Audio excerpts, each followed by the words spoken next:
Good morning, ma'am. I am Marilu G. Calacat, Block B, third year criminology.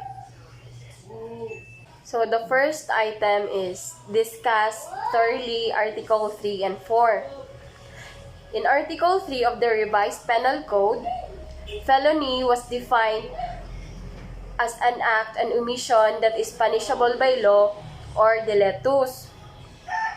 Omission is a failure to do something that one has a moral or legal obligation. The example of omission is failure to pay taxes or the failure to support a child. Felonies are committed not only by the means of deceit or dulo, which is dishonesty or deceiving someone, but also by the means of fault or culpa. There is a deceit or dulo when the act is performed with deliberate intent, which is deliberate intent is done consciously and intentionally. And there is fault or culpa when the wrongful act results from imprudence, negligence, lack of skill, lack of foresight. When we say imprudence, it is the lack of care or thoughtfulness. And negligence is the failure to take proper care of in doing. Article 4 on the revised penal code is criminal liability. Criminal liability shall be incurred by any person committing a felony or delito, although the wrongful act then be different from that which he intended. Even if he did not intend to do so, the offense that he commit, but did it anyway, he is still criminal liable. By any person performing an act which would be an offense against persons or property, were it not for the inherent impossibility of its accomplishment, or on account of the employment of inadequate or ineffectual means. When a person offends a person or destroy a property, he is criminal liable on his doings. The second item is differentiate consummated, frustrated, and attempted felonies. Consummated felonies, as well as those frustrated and attempted felonies, are all punishable by law. According to Article 6, consummated is when all the elements necessary for its execution was accomplished. So, in this scenario, the offender execute all the plan and accomplish his intention to kill the victim. While frustrated is when the offender performs all the acts of execution which would produce the felony as a consequence, but which nevertheless do not produce it by reason of causes independent of the will of the perpetrator. So, in this scenario, when the perpetrator killed the victim, but the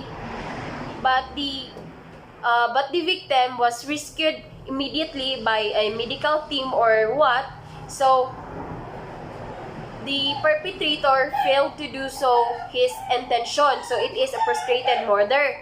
While attempted felony is when all the offender commences the commission of a felony directly or overacts and does not perform all the acts of execution which should produce the felony by reason of some cause or accident other than spontaneous desistance. So, attempted felony is more like when the offender does not perform all the execution of felony, but accidentally the victim was killed not by his own action but other than any reason. Item number 3 is thoroughly discuss the justifying, exempting, mitigating, and aggravating circumstances. According to the Article 11 of the revised penal code, justifying circumstances is when the act of persons is in accordance of the law, that such person is deemed not to have transgressed the law, and that such person has no civil liability and is borne by the persons benefited by the act. When we say transgress, it is the disobedience of the command or the law. The requisites of justifying circumstances are self-defense, defense of relatives, defense of strangers, avoidance of greater or evil or injury, fulfillment of duty or lawful exercise of right or office, obedience to order. On the other hand, Article 12 of the Revised Penal Code, exempting circumstances are situations where there is a wanting in the agent of the crime in any of the conditions which make the act of voluntary or negligent. That such exemption from punishment is based on the complete absence of intelligence, freedom, and action or intent. That such person acts without intelligence, freedom of action, or intent, or does not act with malice.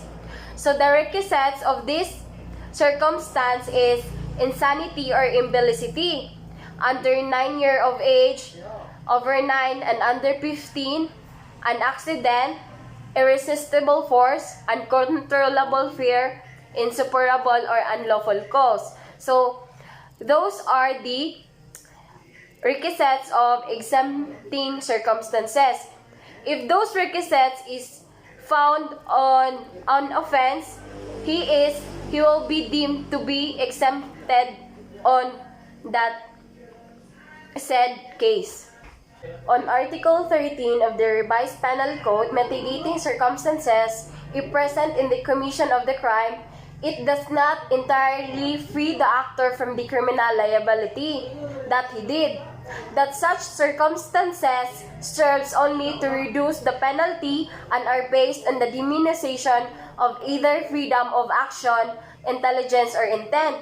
The requisites of mitigating circumstances are incomplete self-defense, 9 under age, over 9 but under 15, new intention to commit so grave a wrong, provocation or threat, vindication, passion or obfuscation, voluntary surrender, plea of guilt, offender is deaf, dumb, blind, and physical defect.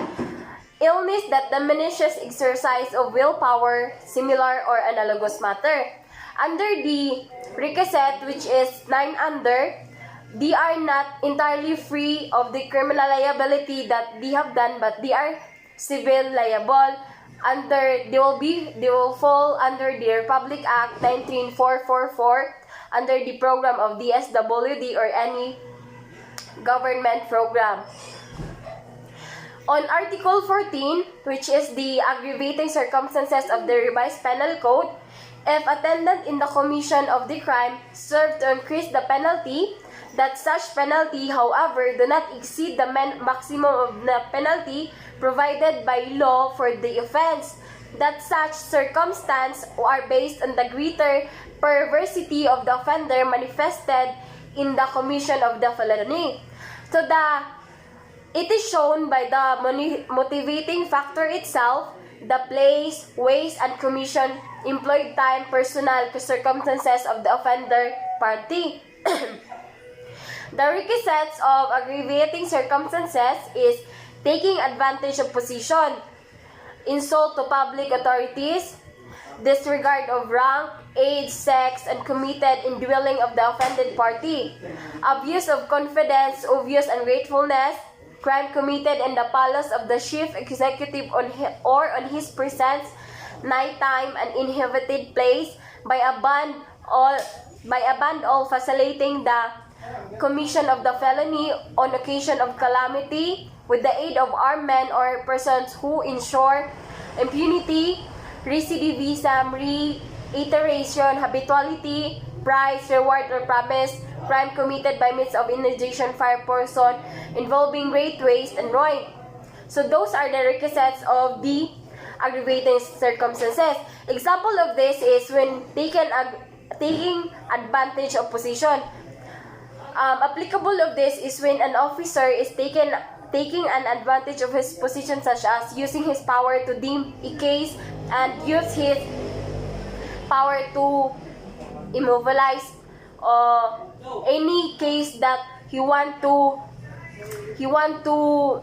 erase and such. The fourth item is differentiate principals, accomplices, and accessories. So, to be guilty of a crime, one must commit a crime. So, the one who commit the crime is the principal. And if committed by another person, he must in some manner participate in the crime that was did by the principal. So, he is the accomplice who helped on committing the crime of the principal. If he was the one who acted as a lookout while the accomplice and the principal commit the crime, he is the accessory. Fifth question. Thoroughly discuss the duration of penalties, reclusion perpetua down to arresto menor. Reclusion perpetua has the duration of penalty 20 years and 1 day to 40 years. The crime example of this is rape and murder. In murder, the offender planned and has the intention to do the offense. In rape, it uses the deadly weapon by two persons. In reclusion temporal, it has the duration of 12 years and 1 day to 20 years. The crime example of this is homicide. The present mayor, it has a duration of 6 years and 1 day to 12 years. These three penalties is under the afflicted penalties. When we see afflicted penalties, it exceeds 6,000 pesos of penalties. And present correctional, it has the duration of 6 months and 1 day to 6 years.